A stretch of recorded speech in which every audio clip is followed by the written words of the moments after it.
Hello everybody, this is Janine here again, and I want to talk about something pretty big to me, and it is dating scene when you're 30 plus and what it's like, what's the point, if there's hope. If you get to 30 and you are single, there could be many reasons. You could be divorced, or you just spent your life on your school and career and we're waiting and doing the steps in order the way that you felt like they should be, and maybe got a little sidetracked even once you finished school and got into the career. It gets very hard to juggle in something new once you have your routine down. Very hard to jam something else in. And some considerations that women start to have when they find themselves single and getting older, and they start critiquing themselves on why that might be. Like, why am I single? Everyone else is married or in relationships, and why am I single and I'm in my 30s? And one big one, and I did this one myself, I had this, is dating older, and how old is too old for you. I believe I've said this before, but my mother told me that, and it made sense to me when she said it, was how old is too old for you is when you feel like that person is from another generation. Like, they don't seem like they're even from your generation. Like, they seem like they probably maybe could have even possibly hung out with your parents. You could kind of see them in school with them, as opposed to even just being like, if a person is like 10 years older than you, then you're not going to feel like they're like a part of your parents' generation. You may feel like they might be a part of your older sibling generation, but not your parents. So 10 years is still pretty good. I always say, like a friend of mine asked me how old I thought was too old for her, and she was 37, so I told her probably 47. And the only reason I said that was because anything over that is coming into 50, and once it turns to 50, it's gonna feel like another generation. I said 47 would probably be as far as she'd want to go. And so figuring out how old is too old for you, I guess, kind of would depend personally on your expectation. Like, some women or females that they like the idea of a father figure, someone who kind of acts a little more like a dad, and so if that's the case, then you can go pretty high in the age difference thing. But if it's for a normal life purposes, you would just want to stay inside of your own generation. You don't want to step into dealing with people who you could imagine them hanging out with your parents, pretty much. Think of it like that. Another thing is, once you get to a certain age, probably not in your 30s, maybe your 40s, you might start to actually consider if giving up is an actual option. Like, if you could just accept being single and just be single and just not worry about dating anymore, and just expect to be old by yourself. I guess, like, hang out with your spinster friends or whatever. Which it is. It's always going to be an option. Everything is an option. For the most part, when you're not looking is usually when something comes to you. That's because you're not thinking about it, obsessing about things. Sometimes you can actually push them away or not notice what's going on around you because you're too busy thinking in tunnel vision on something else. And so that's another one. Listening to other people's advice about what it is that you need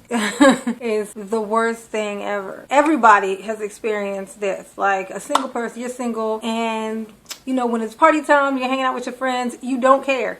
Like, you do not care. It's just single. It's something that does not bother you when you're hanging out with friends and just having fun. But say, like, springtime comes, or when people start coming out and going to the park, putting out their blankets and laying out together and stuff. And single people, being a single person, you see this and you just start to mind F yourself into thinking that that's something that you need. But the truth of the matter is that there's a lot of negative stuff that goes along with those things, and you don't know what's going on in someone else's relationship. So when you see someone looking all happy, do not envy a situation that you know nothing really about. When people are in public, they behave a certain way. They're not going to show you that their relationship is rocky or that they're always fussing and cussing at each other. They're not going to show you that. So if you could see that, you would not necessarily feel that way when you saw them. You wouldn't feel like, oh, I wish I had, you wouldn't. But just know, let me promise you, that is what's happening at their house. There's all kinds of, this is people. But people don't understand, you're going to argue. If you're going to live with someone or even just be around them that much, you're going to argue. It's just human nature. You live at home with your parents when you're a kid. You live at home with your parents and your siblings. You argue with your parents and your siblings. You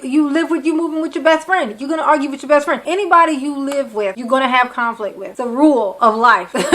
You can't live with someone and not have conflict. So if you have an expectation expectation of finding someone and everything being perfect, then you might as well just do rule number 3, which is just give up altogether, because there is no such thing. This is life. We're going to have conflict. It's all about conflict resolution. People have these expectations. I got this. Oh, everything's so great. He's so wonderful. And then the slightest little thing happens and they're out of there. And it's like, if you think that you're going to find someone who's not going to do anything wrong, expect to be alone most of your life, because no relationship is going to last. Everyone messes up. You mess up. We mess up. Everyone, messes up. No one's perfect. No one is ever going to be perfect. You're never going to meet someone who's perfect. And guys who make comments about how girls always like guys who are, barely call and are disrespectful, but they don't like the guy who's always there and so nice, that guy messes up too. That guy, he messes up too. In fact, it looks worse when he does it, because he's not expected to mess up, but he is going to, because he's a man. He's a human. And as a woman, I have to say this. Women are so funny. We're so finicky about what guys are doing, and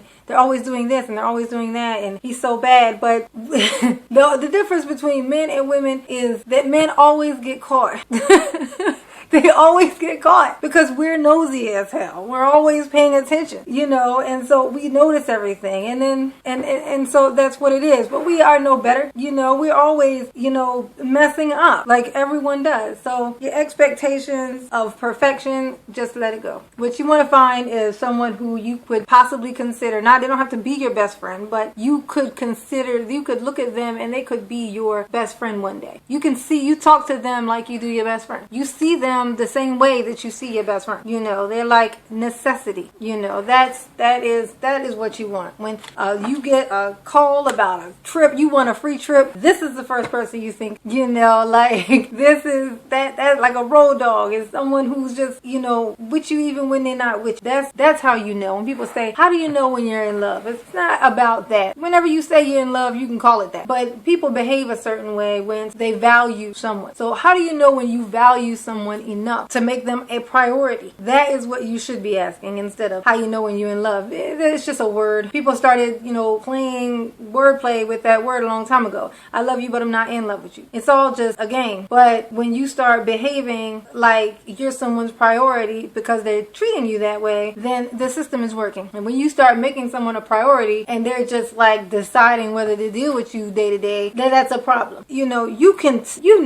Everyone knows when they're in a good situation and when they're not in a good situation. And if it's not that great, like some people have a hard time getting out. Like they just constantly always just feel like they just want to have someone. They don't really care who it is. Like they just don't want to be by themselves. They don't want to be alone. They just, they want to have someone. So they'll just put up with something for so long that it just becomes habit. So they start thinking that they need it, but at some point you start looking to replace it. And that's when you know that you're about out. You're like, about out of there. Then you'll probably be out of that situation soon, is once you start thinking of things to replace it, which is another bad idea. It's a short-term, fix. It's a band-aid on a bullet wound, but it's a quick fix. It works sometimes, but it just ends up causing a brand new problem. Like now you got somebody else to get rid of, replacing someone. That's how you get over them. It's a good quick fix, but it's just a quick fix. Just a band-aid on a bullet wound. You're still gonna die.